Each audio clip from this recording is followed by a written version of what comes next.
Hello and welcome to Axolotl. My guest today from one of my favorite TV shows, Netflix shows in the world, from the chilling adventures of Sabrina. Luke, welcome to Axolotl and welcome to India.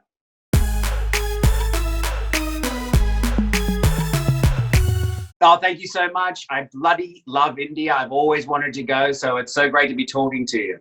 Oh, you have never been here before? Never, ever, ever. But I love cricket, so I don't know if you're a fan, but, I love playing you guys. I love beating the Indians in cricket. It's one of my favorite things. See, I mean, in India, there are two things that are like religion. There is cricket and acting. So, two most important things. The most amount of fans for both of these things. Well, then I am a great addition to India. Like, I love cricket and acting. So here we are. Now you must come. You have more reasons to come then. Yes, Shane Warne, by the way. I'm sure a lot of your fans will be like, yes, Shane Warne. Shane Warne is my favorite cricketer of all time. See, the thing is, I'm not much of an athlete. Even though, I do have some of my friends are in the Indian cricket team. So I literally I go to a point where when they play and they do well, if a friend of mine puts an Insta story, I screen grab it and I put it up and say, well done. Because I can't get myself to watch the game. Unless it's a 2020 or one of those quick ones. Yes. Well, I guess you're a person who's more into the acting than the cricket side. Yeah, probably. Okay, but look, what do you know about India apart from this? Have you seen any content from India? Have you watched anything from here? Are you aware of anything else? Slumdog Millionaire? Yes, that's a defining moment for the country. I agree. Yeah, I love that movie. Did you see Lion? Yeah, Dev Patel. Yeah. Yeah, once again, he's great. I'm trying to think about what things that I've seen that are really native to Bollywood. There's been a few big musicals, but they haven't struck. I can't think of their names. Gosh, they were good though. Absolutely brilliant. They play them on a channel called SBS over here in Australia. I'm sorry I can't think of more things that I could shout at you, but I'm a big fan of India. I've always wanted to go, and I still plan to come at some point. When all this COVID dies down, I'll be on my way. Perfect. Okay, that probably should be your first destination after this COVID. I'll go somewhere there. I'll go to Sydney. You come to India. It'll be great. But tell me. I'll live in your house. You live in mine. Perfect. That sounds like a great invitation. I'll take you up on that. So be prepared. But look, I was sort of watching your interviews from before, and I sort of, you obviously moved from Australia to LA, and exactly the same way how everyone goes to LA to become an actor in Hollywood and stuff like that. In India, there is moving to the rest of India to Mumbai, because Mumbai is the hub of Bollywood, and that's where people come to especially in the north of India, they come here to become actors and stuff like that. Not usually the easiest thing for an actor to do, especially when you're coming from outside the city. Mumbai has the image of the city of dreams and stuff like that. But most of the times you don't really talk about the rest of it, where the dreams don't really come true, right? And there's a lot of difficulty. It's not, like I said, it's not the easiest thing to do. How was it moving from Australia to LA? Is that a similar space there? Is it difficult? Is it like a battlefield if you go to a different city to make it? Absolutely, very difficult to do. In saying it was difficult for me. It was challenging, but also enjoyable. Some people don't find it challenging. Some people are, make an overnight success. They just bam, they're there and they make it. And that's the whole idea of the dreams coming true. Moving to Mumbai and making it overnight. It took me 10 years after moving to Los Angeles to really make any type of success, which was in Sabrina.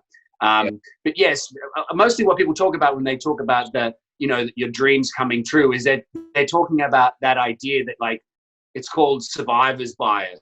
It's taking somebody's story who's made it overnight and thinking, oh, that's the way that it goes. And it's no, actually, for most people, for 99% of people, it takes a really long time to build a successful career. Yeah, very true. But even in the same interview, you said that it's easy to make friends in LA, but it's very difficult to make good friends in LA. What did you mean by that? I wonder, because there's a similar conversation here as well, because you can find people, but to find the good ones is a difficult process to do. Why do you say that? Yes, exactly. Well, I think that Mumbai sounds a lot like Los Angeles, in that you'll arrive in Mumbai and let's just say you're a young, handsome, good-looking woman or man. and you're young and you're cute and you're new to the city and you're white, you're bright-eyed and you just don't know what to do. And somebody is like, "Go, come out for dinner with us. We're going for drinks with a bunch of good friends." Like, they'll find you, and somehow they do. And you go out with all these new people who you don't know if you have anything in common with them other than that you're in the same city. And those will be those friends that you can have, but they're not going to be your good friends because you don't have them because you have something in common. The only thing you have in common is you live in the same city as them. It's when you get involved. Actors, my advice to actors is get involved in a community of actors as soon as you possibly can, especially when you get to a new city. Those will be your real friends. Yeah. No, I agree. Luke, in India right now, there's a big conversation about nepotism. I don't know if in Sydney or in LA, if that's a conversation, because, obviously nepotism is about privilege and people, any industry for that matter, when you have connections in the industry, it's easier for you to make it. And it's also sort of taking the opportunity away from somebody who's coming from the outside and giving it to someone within, right? So it's a big conversation here. It's a big debate. Is that something I know you don't come from a family that's within the industry. You moved to LA. You sort of worked up with merit to where you are today. So is there a conversation there in terms of, did you find it difficult to sort of steer your way inside? And is this a conversation there? Definitely. And it's a conversation that I can't compare it to Mumbai of how much it's happening, but it's definitely happening. And, or at least for me, when I got to LA and was, meeting fellow actors and seeing how they were going in the industry, when they were American and they had friends and family in the industry, they were years ahead of me. I didn't have those connections. And so, it is an unfortunate thing for somebody who's starting out in the industry, who's fresh and talented and wants to make it in, but everybody's family members are the ones who keep getting the roles.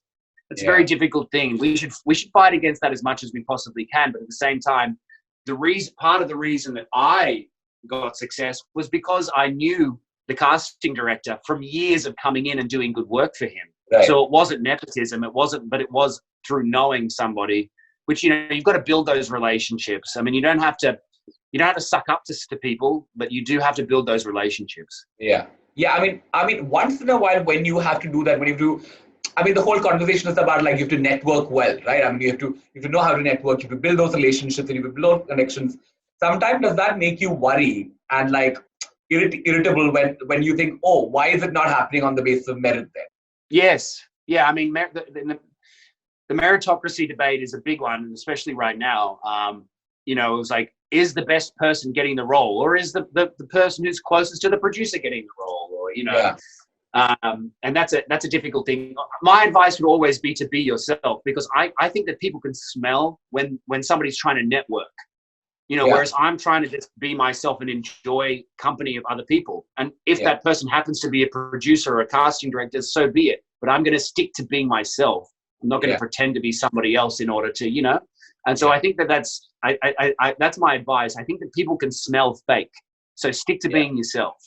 Yeah. I like the fact that you mentioned that you sort of stick to the person that you are, because I was sort of low-key stalking you on Instagram. And I saw this extreme comfort in sexuality, right? I've been saying, it's also mildly theatrical, most of it, because you also have that background. But it's not a display of masculinity in particular. You're sort of embracing your sexuality, you're very comfortable with it. But tell me, in LA, because in Mumbai that's there, is there a particular way that an actor is supposed to behave in public, or an actor is supposed to project themselves on social media, on a public platform, especially when you're sort of a known figure? Definitely. The way to present yourself as an actor, especially as a man who could be a leading man, is always masculine, always in control, always charming, always a bit funny, but not too funny. Yeah. And, always dressed in clothes that are H&M, handsome, cool, right? Yeah. But it's if that's the box that they want to put me in, I don't want to be in that box. If you're going to try and keep me over here in this neat box, I don't want to be there, because I want to be I want to be myself forever. And if you don't want me, because I'm like that, then I don't want to be with you either. You know what I mean? Yeah, fair.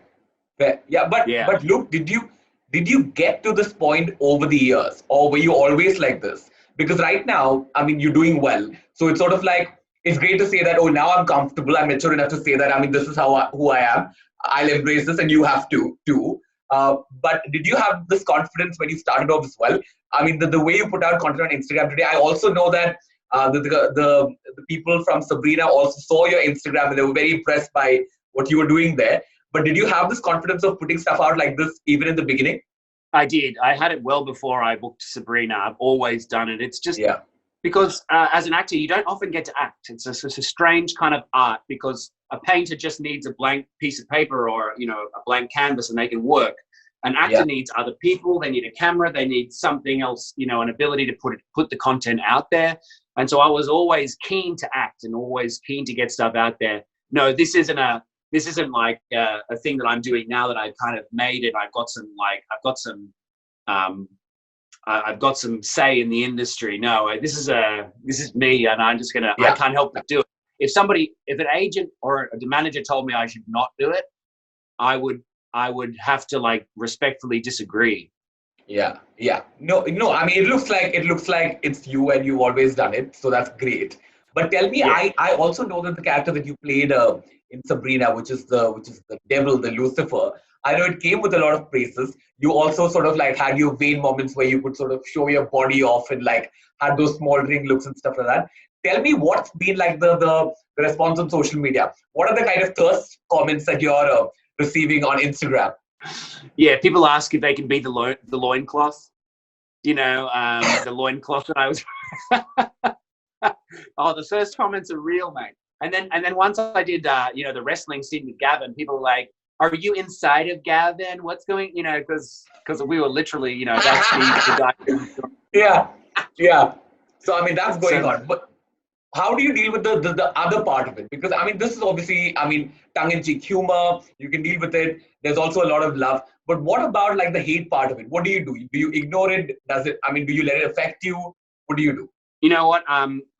I think I'm in an interesting spot. I don't get a lot of hate. I think, you know, it's kind of, people see what I do and it's like, love it or leave it. Seriously. Like, if you don't want to follow a guy who does all that stuff, then don't follow him and just leave him alone, leave him be. But the hate is very light. You see, you know, I think for people like Gavin and for people like Ross and Kiernan and Jazz, who are the romantic influences in the show. They are going to cop it, you know, because people get invested in the relationships in the show, whereas I have no part in the romantic aspect of the show. So people, you know, aren't emotionally invested in me. They just like the fun, you know? Correct. Yeah. Fair enough. You know, Luke, I really wanted to talk to you about this because I've always sort of discussed this in India. So, I mean, the scenario in India when it comes to actors is this, okay? In association with auditions, once you sort of do one or two movies and you're a slightly established actor in the industry, then actors in India stay away from auditions. It's a thing. And it's legit. They feel like, oh, how dare you ask me for an audition? Have you not seen my movies? It's one of those. As compared to in LA or Hollywood, where like the like the top lead actors are auditioning for a role, right? I mean, if not like whatever, but like almost everyone's auditioning and testing or like screen testing and all of that.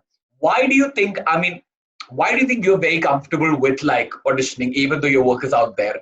Unlike like, I don't understand some of these people who are like, no, I won't audition because you can see my work in movies. Yeah, and I really want to.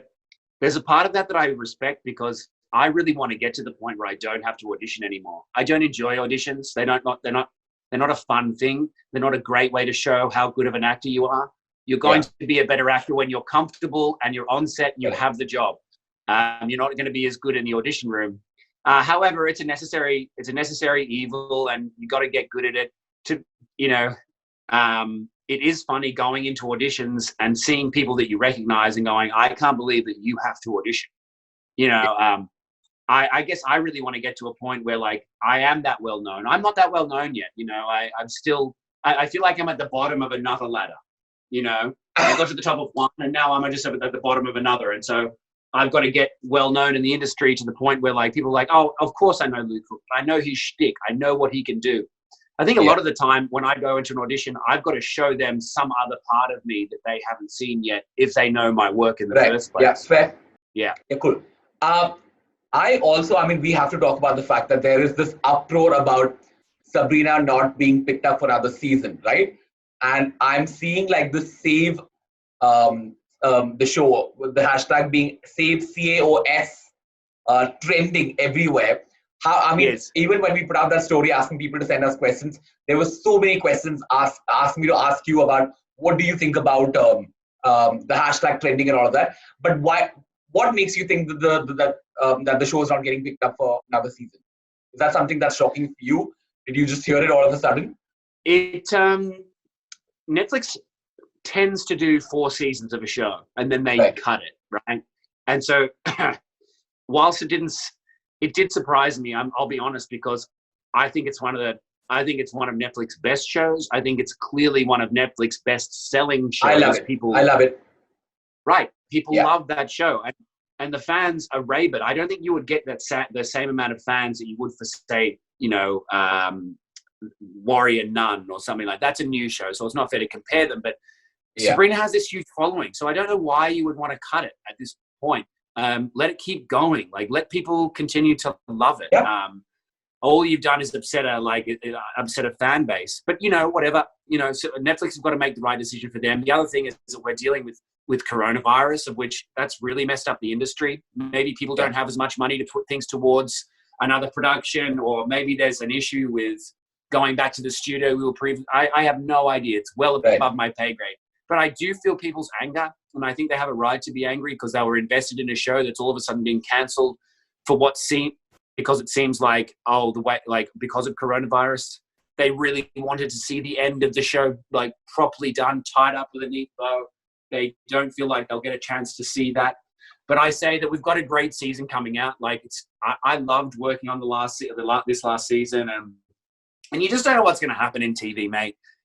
There's talk of HBO Max picking it up, and that would be very smart of them to do, because think about how many fans they're bringing over to their network, to their streaming. Oh, do we have another season? Do we have one more season that's coming up? Yeah. Oh, we do. At the end of this. Yeah, season 4. Oh, I love that. Excited. Yeah. Don't worry, we've got one. It's all editing right now, and it'll be ready in a couple of months, and we'll be watching it, and it'll be great. Where is Lucifer going there? Because for the Indian audience, I just have to. When I was watching one of your interviews, I heard that your father is a minister, like at church, and you're playing Satan. How did this whole situation play out? Well, it was one of the biggest roles I've ever booked. It still is the biggest role I've ever booked. And so, my parents had been watching with bated breath for the day that their son would become a working actor, not just an actor in LA.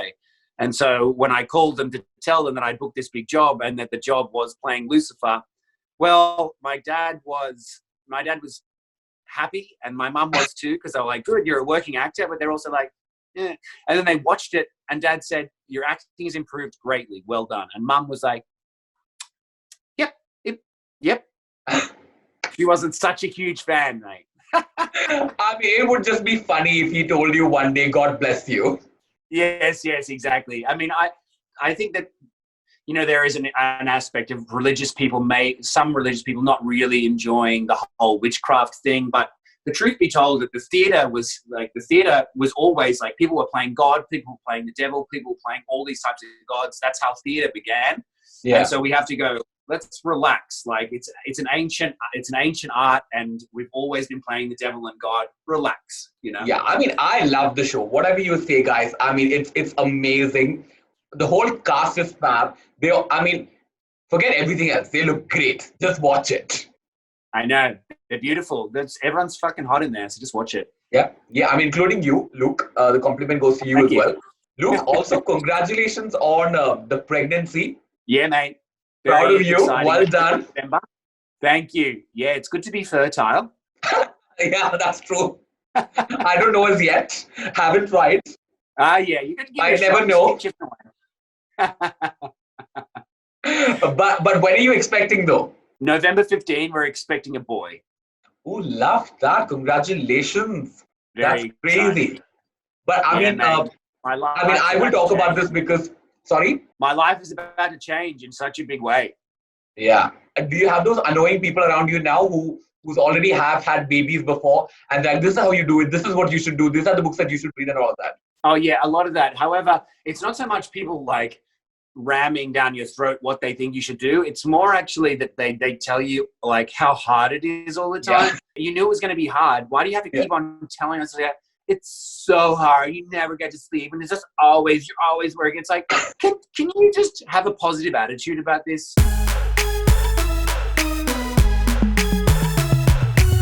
Next is the fan questions part, because we put out a story asking your fans to send in questions, and they have questions about this as well. We've picked out 3. The first one is from Lissix3 is asking, who do you have the most fun working with? In Sabrina, I'm presuming. Okay, I can't say just one, because I really love working with Gavin because, well, he's one of my best friends, but also he's so funny and fun to be around on set. He's always looking to have fun rather than to just like get through the working day, which I really appreciate. But then I have to say, but then watching Michelle Gomez act as Lilith is a joy. And then only rarely. It's a pleasure to watch her on screen. Oh, she's a gem, and she's talking. Yeah, and the chemistry that you guys share too, it's fab. Yes, it's awesome, and that a lot of that is coming up in the next season. Like a lot about us together, and then Miranda Otto is just a dream to watch. I very rarely get to work with her, but whenever I do, I always spend a bit of time like off camera, just like watching her and going, "This is a master. She's truly a master at work." Yeah, that's fantastic. Yeah. Okay, now the next question is from A West 716 is asking, are you excited or scared to become a parent? Both. I just, so many people warn you. They're like, you're not going to sleep very much. Like your life's about to shift completely. It's all going to be about the baby. Your wife's going to be more interested in the baby than you. And it's like, and I'm scared about those things, but I'm also excited for just your life. Like, I would love the idea of your life just been pulled down and rebuilt. Like it's like new lifetime. Yeah. So I'm ready for that. I'm excited about the change and the challenge, but I'm also scared of like not being the center of attention anymore. Yeah, I mean, I get that feeling. I feel like you will be very worried about you not being the center of the attention. But do you have those annoying people around you now who's already have had babies before, and like, this is how you do it, this is what you should do, these are the books that you should read and all that? Oh yeah, a lot of that. However, it's not so much people like ramming down your throat what they think you should do. It's more actually that they tell you like how hard it is all the time. And it's like, did you not want this? Like, did you not know what you were getting into? Like, you wanted to have a baby, you knew it was going to be hard. Why do you have to keep on telling us that it's so hard, you never get to sleep, and it's just always, you're always working? It's like, can you just have a positive attitude about this? I mean, maybe that's my naivety speaking. But people are so negative about it. Yeah. Listen, can I ask you a question? This is not a part of it, but I just wanted to ask, what is the whole celebrity kid situation in LA or in Sydney? Is it a massive thing? Because in India, we have a new pap culture that's going on, where if there's a baby that's coming out of an actor, then that's like massive. So like hiding the face of the baby and making sure the baby doesn't get papped is like a whole situation. Because people get money for it. Because what I've heard from a pap is that now there's a rate card for this baby. If you get a picture, that's like this much money, and there's for the paparazzi, and there's the next baby has a different rate. What is the celebrity kid situation there, considering you're about to become father? Oh, it's totally a thing. I mean, I'm not personally, I don't involve myself in celebrity magazines, whatever. So I don't really know, but I know that we'll certainly be covering up our baby's face should anybody be trying to see it and take pictures of it. Unless you're a friend or family and whatever, you can come and see. But that is so weird though, isn't it? Like people come and wanting to get photos of babies. Who cares what the baby looks like? It looks like a baby. I'm telling you, I mean, the biggest star in the country. So there are two big actors who got married, Kareena and Saif. They had a baby named Taimur. And the most popular thing in India right now is that child. There are dolls made of that child. The child gets followed to the school, to the playground, to parties, everywhere. There are paps parked outside the building. You cannot move. So stupid. Now the kid waves and all. Now the kid waves Now it starts speaking and it says no photos. Wow. That's so funny, bro. Yeah, I it's love bizarre. that. Okay, now the last question. I don't really understand this, but tell me what this means. Okay, Bella the Eskimo is asking, why do you like nude cats? I know they're cute, but like why? What do you mean? I have a cat named Chicken, a hairless cat. So I Oh my love god, like the one in Chickens. like Friends. Yes, the one in Friends, the one in Austin Powers, you know, Dr. Evil's Mr. Bigglesworth, the hairless cat. I have one of those. Oh my god, the scary Chicken. one. They're very strange. And I love them. I just have always have. They're very energetic cats. They're very loving cats. They're not like furry cats always are arrogant. They're always like, whatever, I don't want to touch you. Hairless cats want to be on top of you. They want to be loved by you. And once you Is your become cat around you? yeah, they want to sit on you all the time. I mean, as They in like your now. warmth. Now, like, is your cat in the same? No. Now he's in LA. Ah, okay. But He's I mean, an because LA I just cat. have this memory of like that hairless cat just scratching Rachel all over in Friends. So I'm a little Oh scared. yes. No, my cat is aggressive too. Like it can be an aggressive little thing. Yeah, I love hairless cats. I'm just obsessed. I'm sorry, Eskimo Bella or whatever your name is. I'm obsessed. Yeah, I mean, now deal with it. Bella the Eskimo. Bella the Eskimo. Sorry. Yeah. All right, these are all the fan questions. I want to ask you, what is coming up in the last season? Where's the story going? What are the updates that you think will happen? Obviously, you're contractually bound to not say anything, but I'm still asking. Yeah. Okay, so what's going to happen with the Eldritch Terrors? We've still got to fight the Eldritch Terrors. Is Sabrina going to be on her dad's side or against her dad? Is Sabrina going to fall in love with Caliban? Or is she going to fall in love with Harvey again? Or is she going to get back with Nick? We just don't know. Right now, Nick is on a drug bending and he's a big slut. So there's no knowing what will happen with that. Is Endgame Sabrina? Will me and Lilith, like Lucifer and Lilith, join forces, have a baby who will take over the world? Yep, that's about the questions that will be answered, but I cannot tell you what they... Yeah, I just realized that you just asked more questions. I know, I'm sorry, but... Well done. I mean, this is how you dodge questions, where you shouldn't be saying anything anyway. You will get into trouble. Yeah, just ask more questions. Yeah, well done. Proud of you. You know this game. Now, the last segment is a quick game. What I'm going to do is I'm going to letter by letter tell you Indian names, okay? Tell me how to pronounce them. Okay, great. Let's try it. Okay, we'll start with a very simple one. It's Vijay. Vijay. Oh, that is fantastic. Oh, that is correct. Do you have a friend named Vijay? Yeah, I grew up in Sydney. There are a lot of Indians. So Correct. I grew up and went to school with a lot of Indian guys, so I know these names. But yeah, keep trying me. I reckon I'm going to be good at this game. Oh, well done. See, also we are everywhere. So I mean, at the end of the day, it's our what do you call it? To our credit. Yes, exactly. Yeah. Okay. Next one is DHRITI.